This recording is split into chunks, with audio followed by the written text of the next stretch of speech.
Hey guys, it's Johnny here, and I'm bringing you today's video. Is basically going to be following up my last video I did on grinding spots and XP gains and all that kind of stuff that I did in my last video, and we're going to be following it up with some sets and basic tips and stuff that I decided to throw in here to help you guys. So basically, now you know the grinding spots, and now you're going to know what kind of gear, food, and a few other little tips that you're going to need to help you level your characters and earn XP as quickly as you can. So let's get into it. So first up, we're going to go over Stam builds. Now, I tried to limit this down as much as I could so it didn't get too confusing and stuff like that. So what I've got for you today isn't necessarily best in slot, but it will be very effective for you and it will work. So basically the sets I chose out for, well, not necessarily chose, because these are sets that I use as well, so when I level, so I know they do work.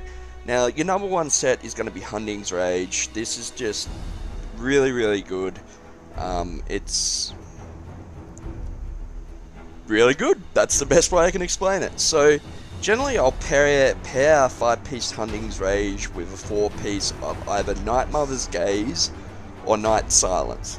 So I'll quickly explain these two sets and the slight differences between the two sets.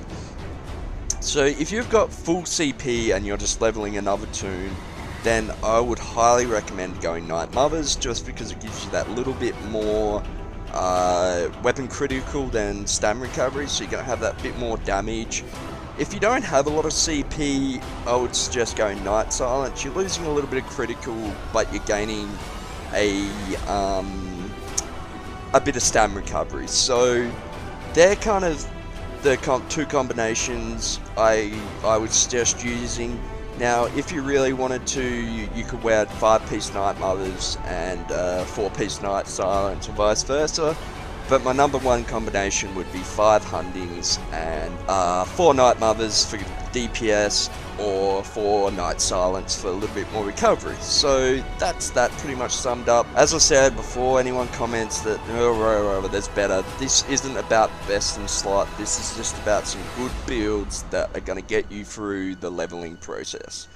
So next up, we're going to go over our magic builds. So for our magic builds, basically my number one recommendation is pretty much identical to the Stam version, but we're just doing a magic version. So it would be a 5-piece Julianos, which is identical to Hunting's Rage, just the magic version of it, and then pairing that with either a 4-piece Seducer for, say, if you're low CP and you want that extra recovery, or pairing it with a 5-piece Magnus if you want that little bit more damage. So say if you're brand new starting out and you've got no CP, I'm going to recommend a few other ways of getting around recovery issues if you've got low CP. But if you're really having recovery issues because you've got no CP and that kind of stuff, you can run a 5-piece of Magnus or Seducer, and then maybe wearing a 4-piece of Julianos or something like that. So that is a really strong and good option if you're having recovery issues.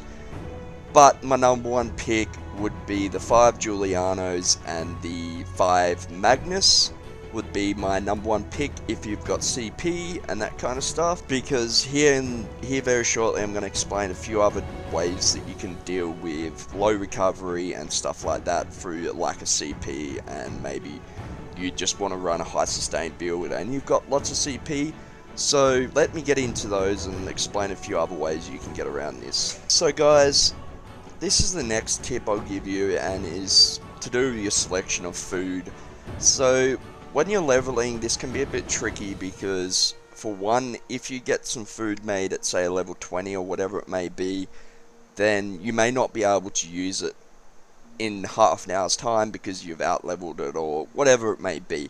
So these are the two main foods I use, and I'll show examples of a couple other really good choices too. So the first one is Osmagars, or however you say that, Triple Trifle Pocket. Now this is a really good food that will scale with your level, and it's really good for those guys that don't have much CP and have sustain issues and that kind of stuff due to not having much CP.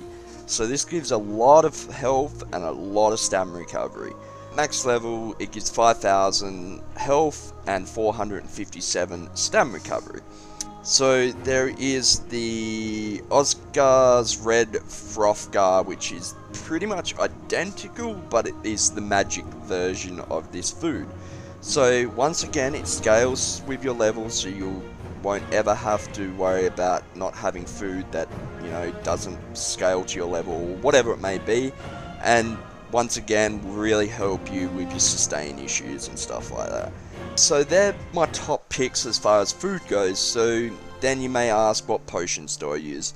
Now I'm going to be honest, I don't really have potions crafted. I just use the ones that I pick up off mobs and whatever that may be. But if you wanted to, of course you could craft, you know, special potions for whatever build you may be running.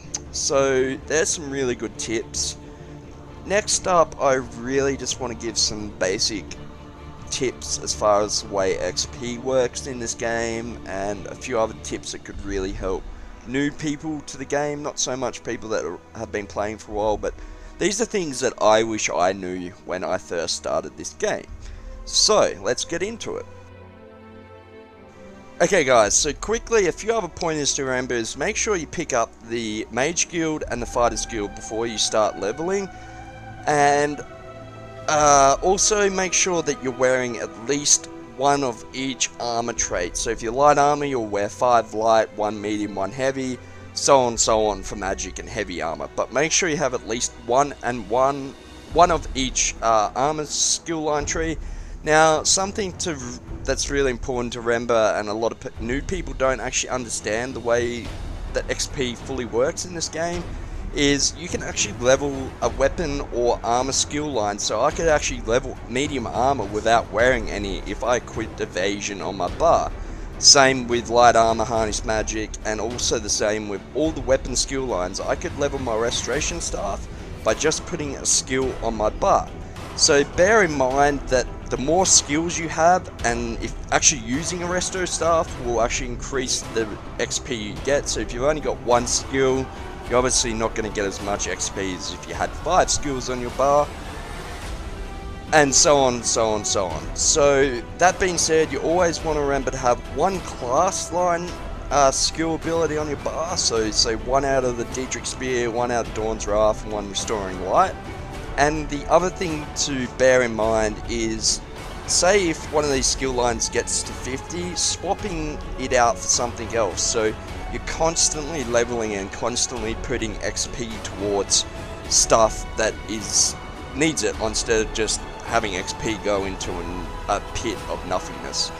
So that all being said, I almost did this whole video without saying one of the most important things, and that is making sure you have training on your armor. The training, make sure all your armor and your weapons are training, because this is going to increase your XP by 70 to 90%, somewhere around that, depending on color.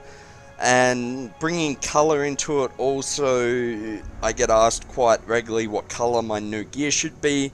For brand new people, if they don't have people that are willing to help them out, green is fine. Anywhere up to purple, you know, if you've got a shitload of purple mats, then, you know, go for it, that's fine. And the other question I get asked quite regularly is, how often should I replace my gear? Now, this will depend on CP. If you're leveling another toon and you got max CP, you can obviously afford to go a bit longer because you've got all those extra buffs and points and stuff from your CP. So I say for someone that doesn't have any CP, 10 to 15 levels, and someone that does have a lot of CP, 15 to 20 levels. So put that in perspective. If you're following my leveling guide and grinding guide, you're going to be gaining anywhere between 6 to 12 levels an hour. So, you know, you don't want to be at a crafting station every hour making yourself new sets of gear.